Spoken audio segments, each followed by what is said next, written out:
Hi, and welcome to Verity About Art, where I talk to my friends about art. Today, I talk to Vicky Hawley, and we discuss gentileschi, we talk about feminism, we talk about fantasy art and fan art, and I really hope you enjoy it.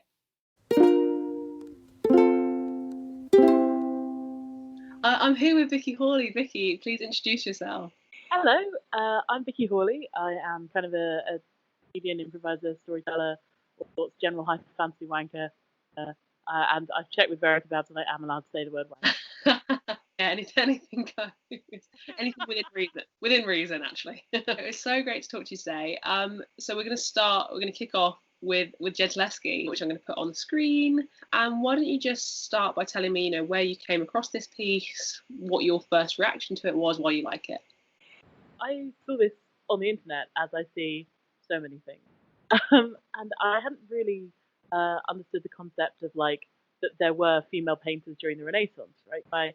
I'm pretty sure a lot of us have that very classical white Western education where it's who Caravaggio was, Da Vinci and that in terms of understanding Renaissance art. And I realised a lot of the talking about art I do is talking from a historical perspective because I did history and I like history a lot. So I apologise for that. But also it's great and important. What struck me was how gory it was, and the more I looked, the more feral and not bestial, but how violent it seemed in comparison to some of the other beautiful Renaissance forms. There's blood everywhere in this. Chopping off someone's head, man, and it looks tough. It looks hard. Yeah, that's the thing. Of in all these kind of biblical scenes of beheadings, it seems pretty knife through butter, mate. No, you've got to get through a whole spine. Right? I don't know if you've ever tried beheading someone, but it's tedious. So this is a really, really brilliant piece. I'm really excited you're talking about it. And yeah, gentileschi is a really interesting figure because she's one of the only female artists, even now, that we refer to by her surname and not her full name. So, everyone knows who Monet is, everyone knows who, like you say, Caravaggio, all the rest. You don't even need to say what their first name is because you know who they are. So gentileschi is really exciting in that she has sort of stood the test of time just as her surname. Her dad was also a painter, and that's one of the reasons why she got to do painting, because back in days of yore, if you weren't sort of married to an artist or born into a family of artists, you would just never get to do it. And when you look at pieces done at the same time of the same scene, so this beheading, even though there's some blood, and like you say, they make it look easy, and it's all quite sort of proper. Whereas this one, she's properly ugh. Right in there, and you can see him fighting back as well with his hand on the handmaiden, which I find so interesting. Yeah, and he looks horrid. The guy getting his head cut off, even though he's obviously ow, he's still quite poised and beautiful in it. And this guy is horrid. Interesting readings as well about the fact that gentileschi is painting her. She's painted herself in as Judith, so she's doing the slicing. Potentially is this narrative of her being a victim of sexual assault and this sort of revenge piece. It's so much darker visually than other pieces. So it is in the middle of the night, he's going to chop this guy's head off. Yeah, and it's so cool. You can, because it's a biblical story, right? Mm-hmm. And it's so you don't. Just makes you think a lot about how it must have been at that very moment. Quite easily talk about in fairy tales we tell to children, about chopping someone's head off as if it's this bloodless act.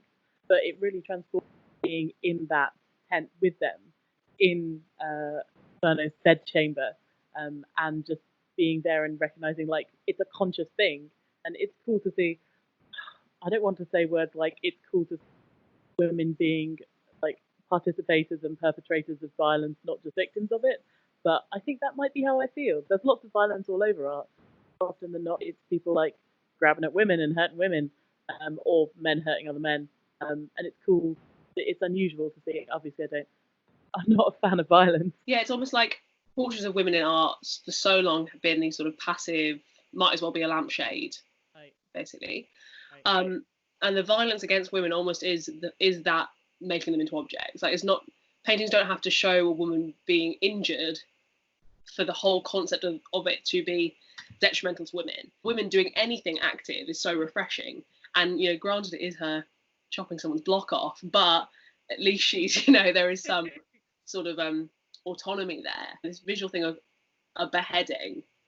Other than this, what we have as an image of beheading is this sort of French Revolution guillotine style thing, and it's a system that's performed by men to perform justice, or, you know, justice, however you take it. So it's interesting seeing this sort of bloodier side of justice, where it is like personal and it is dirty, rather than this, you know, a clean knife going through with a machine and a guy with a hood and Babs in Dirty Justice. I hope the BBC are listening. But you're completely right. It's portrayed, especially, I was amazed that, obviously not surprised, but like, this is a biblical story. There is so much rape, murder, violence in there, and this is portrayed as a good thing as well, right? As far as I understand, in the biblical story, Judith is doing this to protect her home. And, yeah, she's definitely, she comes off well. Yeah, absolutely. It was only in the last, you know, maybe 500 years or so that people start doing paintings that aren't about the Bible. So even if they're not about, you know, Jesus or the Nativity, or about, you know, the life of Adam and Eve, even things up until, you know, 1600, it's super rare to be getting anything that feels like something you can properly relate to. And it's interesting when they start doing Bible stories that are full of emotions that you sort of get, in that even if you don't know the story of like this particular Bible story, we get that society is cruel to women, and that some people need to have their heads chopped. There's all sorts in the Bible. Say what you like about organised religion, there is all sorts in the Bible. And is visual art something that you sort of engage with a lot? Because I know that you engage in a lot of kind of performing arts and sort of verbal storytelling, but is the visual something that comes into play in your world? Sure. So it's, I guess I very much enjoy fantasy art, like this kind of relatively modern, burst in sort of the 70s, weird, wacky, wild, fun times of, we've got elves and orcs, dragons and all kind of chopping at each other. I really, really like that. I think that's transformative. When I'm running games, like tabletops or whatever, really hard to draw in all of those beautiful artworks and portray them in a way that words do them justice, but also your words don't delay the pace of the game, right? So you might see this like beautiful drawing of an elven princess, and you might want to put her into a game. But if you spend like a whole paragraph being weirdly horny about this woman, then, not that I'm speaking from experience, but then you just offset the pace of the game. And it's interesting as well. Like, I think fancy art is something I quite often engage with in a very frustrated way, because if you take a look around, because the internet's the main way I access art, I try to go to museums, but I just find historical museums very interesting. And I suppose, as opposed to galleries, I suppose in those there is a lot of artwork. It just tends to be like sculpture or tapestry, or more like less conventional than like painted visual art, I suppose. But it's so frustrating to engage with fantasy art sometimes, because you have like brave male heroes and brave knights and things like that, and men get proper armor, and then you turn around, things people put women in, and I say people, and I mean male fantasy artists, and not to name any names, but like you see it throughout comics as well. It's just ridiculously impractical. It's so frustrating, and it makes it harder now as we're really trying to push to get diverse people involved in, like, and welcomed into the community, which is so important, because you can do your own narratives there, and it's really enjoyable. It's so frustrating to be like, okay, well, show me a picture of your like lady paladin, and then they have to go around and be like, well, I guess I've got to have either boob armor or like just nothing below my chest plate, like tassets over a thong, like. I'm hoping this PVC nipple cover will protect me, you know?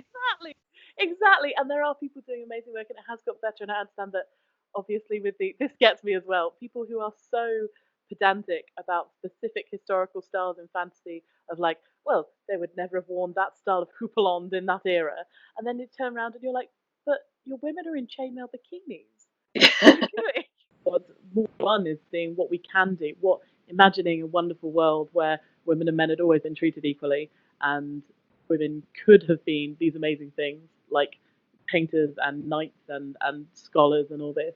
I realise it's a bit of a tangent. This is mostly tangent. All of them have been mostly tangent. We've got records of people of like darker skin tones, black people, people who came up from Africa from like the Roman times and earlier. You've got to assume Britain has always had a diversity of people because we've got proof there were black people here in the Roman times. And Roman people were largely Italian, like from the South Mediterranean. Like it's interesting to talk about our modern conceptions of whiteness, because we again, this links back to the Renaissance, right, where our assumption in kind of the establishment is like, well, if they're white if their skin is white, or they're white if we can pronounce their names and their cultures and our dads knew their names. So things like a lot of the Renaissance painters, right, if we saw their skin tones, I don't know if we'd necessarily consider them white, but they were definitely Western European, and they had such this concept of civilization was born in Greece and then continued in Rome and then continued in Renaissance Italy and is now blossoming in Britain and America. And it's the thing with like you saying about names, it's like the importance of names is, African artists who they're like, if you can learn to pronounce Dostoevsky, you can pronounce my name. But we just don't examine that in school. It's really frustrating. I thought when I was in Australia touring with a show, you know how I am, glamour. We went to a gallery of Aboriginal art, and it was amazing. It was so mind blowing. I'd never seen anything like it. And the style is these beautiful whirling patterns made of like beautiful different colours of paint in dots and things like that. And so many of them were just they were just completely beautiful, and I'd never seen anything like them. And I think doing that kind of thing I'm like now when I see that kind of art, I'm still amazed and blown away. And I think engaging with that kind of thing is really interesting and really important. Well, it all plays into what the West has decided they're going to allow to be fine art. Yeah. So Aboriginal art is now, you'll see it in like natural history museums, but you won't see it in art galleries or in an art museum because it's viewed as decorative. And it's all part of this idea that like this fallacy that the West is a blueprint for progress. So this idea that eventually people in Africa and people in the East will work out how to do proper painting like us, and then they'll be able to be in museums. Whereas actually, by saying that everything that is craft is not art, you can carry on putting it in museums and say, isn't it interesting how these foreign people work, Absolutely, it's so othering. And you're absolutely right that by defining fine arts and craft as different, you also sideline a lot of women, because a lot of women have made art of like tapestries and weaving and making clothes and things like that. But if you don't consider textiles art, exactly. And there's interesting stuff about, there's a brilliant essay called why have there been no great women artists? And obviously your initial feminist reaction is to go, of course there have been, but actually this essay is really good in going, no, there haven't been, because we haven't ever been allowed to learn how to be. And that's not about there haven't been talented women, and there haven't been women who, Jen Leslie probably does break the rule, but Jen Leslie is only a great woman artist because she had the opportunities of a boy. So this other reason why a lot of women have been discounted from history is because historically loads of women have made stuff in groups and anonymously. So you can't then be like, it's by whoever, which is the whole foundation of sort of the Western idea of art history and fine art, is who is it by? Gombrich wrote a book saying, there is no history of art, there is only the history of artists. And that's obviously come from like a Western male perspective as well, but this idea that also, people who are making Aboriginal art and a lot of craft made in Africa and in the East haven't got authors. So how do you show that it's good if you can't pick which man it was made by? That's so interesting. As a part of the the qualification of being fine art and worthy of respect is because it's by this person we respect. That's so interesting. Or in the Ashmolean Museum, there's a piece which is by Manet, and it's a sketch, and it's unfinished, and it's sort of half a vase and some flowers, and it's obviously not done. Obviously something that they kind of salvaged from his studio and have managed to kind of keep in the museum, and it's really important because it's by him. If, you know, a nice old lady in your village made that, you know, you at max you'd put it in the village hall, where that ends. But because it is by him, it sort of doesn't matter that he probably didn't want it on display because it's not done. Very good, because it's 5 or 6 marks, you know, and the idea of authorship being so important. I want to talk about, you were saying about fancy art, and a lot of this lives on the internet and sort of belongs to a group who really passionately loves this and knows a lot about it, but you wouldn't necessarily ever see that being put in a gallery. Right. So even though it has all the hallmarks of a graphic designer, of someone who is an artist, but, you know, has an online medium, or, you know, has a digital medium, you never see it there. And I don't know whether that's because it has a practical purpose, because, you know, it's for these role-playing games, in the same way that manga also suffers this. And I think it's one of those things where it has suffered because it's something that people pick up young. Yeah. And it's one of the first things that lots of people learn to draw, is the copying from these characters that they love. I don't know whether that's something that gets in the way of it being considered, you know, proper art.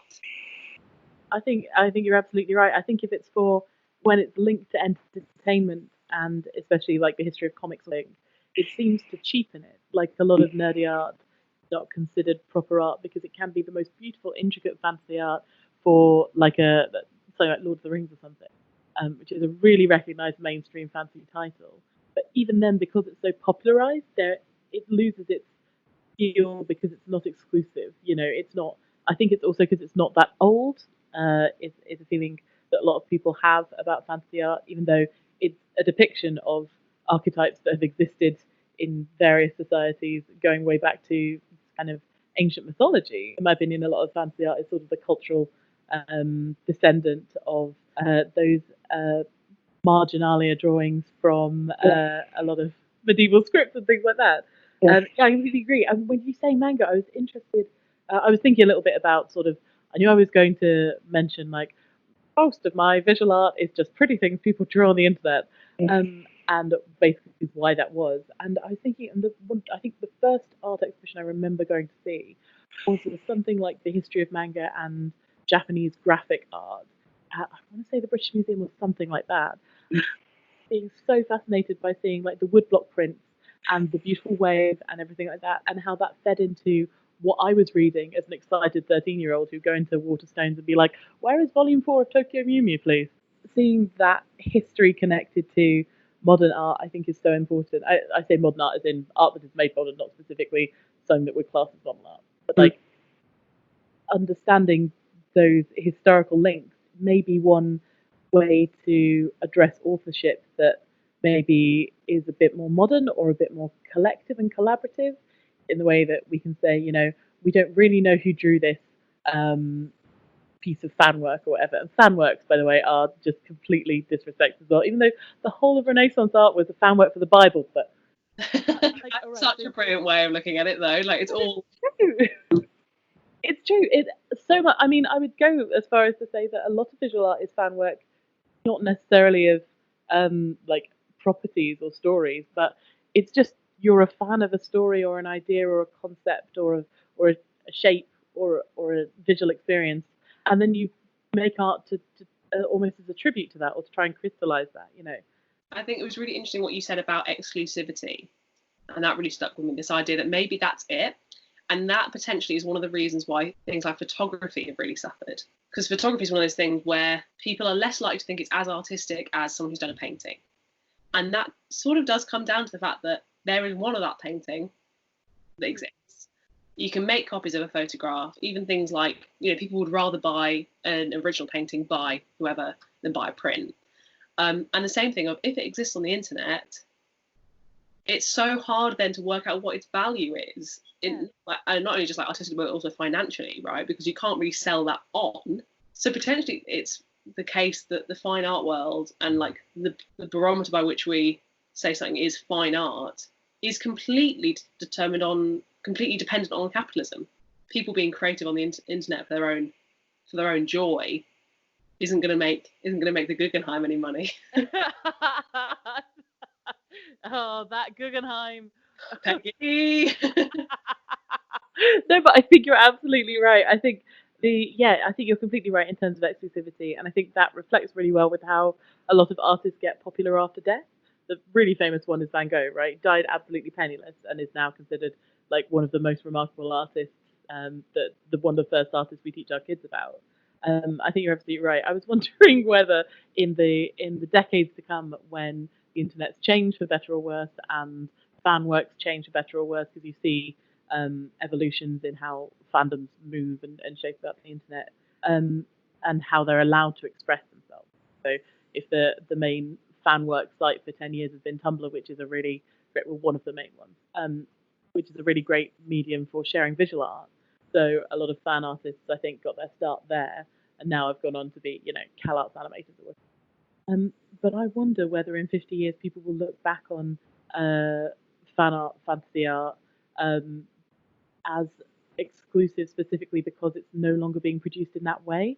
Do you think time adds an element of value to a thing, even if it's just through a constructed nostalgic lens?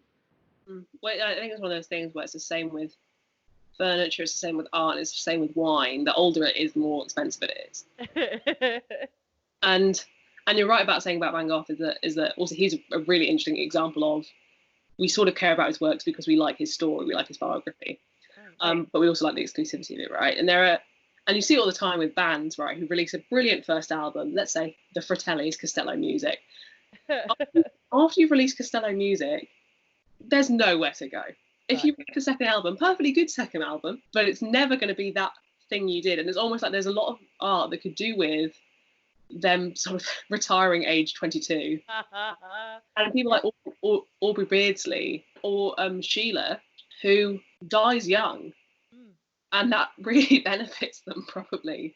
In terms of this is all they made, and in the idea of that being all they made also emphasizes, they made so much, they were so young, and like think about what the world was robbed. But actually, if they had another 40 years in them, our opinions of them might have changed. Sheila probably would have been far more frowned upon as people realised he probably was a paedophile. and actually dying young served him really well. Yeah, you see that in poetry as well, with people's obsession with Keats, who was undeniably an excellent poet, but also so much of it is tied into the tragedy of his story. And I think you're absolutely right. I think that is also why Gentileschi is so engaging, because you do know her story as a history of sexual abuse, and she participated in her own trial. There's no way to deny that she was that. And knowing that about her, and then knowing she had another 40 years to produce incredible paintings, but I think in knowing her backstory, it allows people to read into her work that anguish and the frustration of being a victim of sexual assault. But is that thing as well of knowing her backstory is one of the things that's kept her alive in art history. Right, exactly, because people look at her and they're like, that's a story I can relate to, that's a story I understand. And we love that. And I think we're sort of designed to be really interested in the lives of other people. And from about 1700, when art history books start to happen, they're all about the biography of the artist. And they all want to try and tie this not actually relatable, but like someone we can actually hold on to.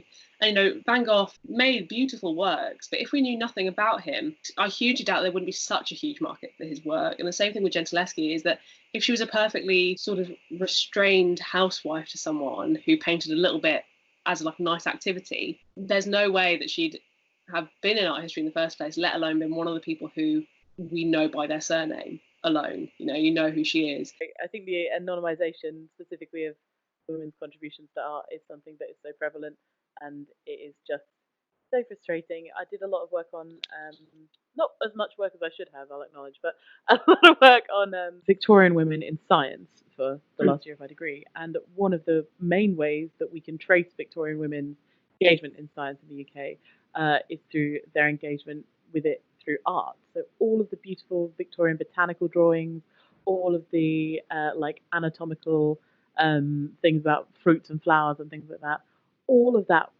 seemed to be drawn on some level by women. And the vast majority of men who published, botanical studies would put these drawings into their books because they were their wives and things like that. And their wives spent years and years writing up their works and typing it and re-editing it and things like that. And then you see the first page and the dedication, and it is to this, to this, to this, and also with thanks to my wife. And she's not even mentioned. Botanical drawings are really interesting because it was something that was completely done by women. And then as soon as men start doing it, it becomes a science. I think you're right. I think it's worth acknowledging like the contributions that men have made to women's art in terms of like, as you say, if Gentileschi's father had never been a painter and looked at her and been like, you will also be a painter, that's fine, then she would never have got where she is. And I think it's like so often our narrative of like strong, powerful women throughout history quite rightly talks about the inner strength of these women and the things that they've had to weather and go through. And I think that's completely right. But I also think it's important to remember that if you want to be an ally of feminism and you want to fight for a more equal world for all genders, then there is always something you can do, even if you are not a woman. Yeah, it's a case of like sharing the platform that you have, no matter how small it is, What a beautiful note to end on. How can we follow you, Vicky Hawley? How can we keep up to date with what you are doing? That is a lovely question, very fab. I am on Twitter at Vic Hawley. I'm also launching a tabletop stream with myself and a few lovely London comedians.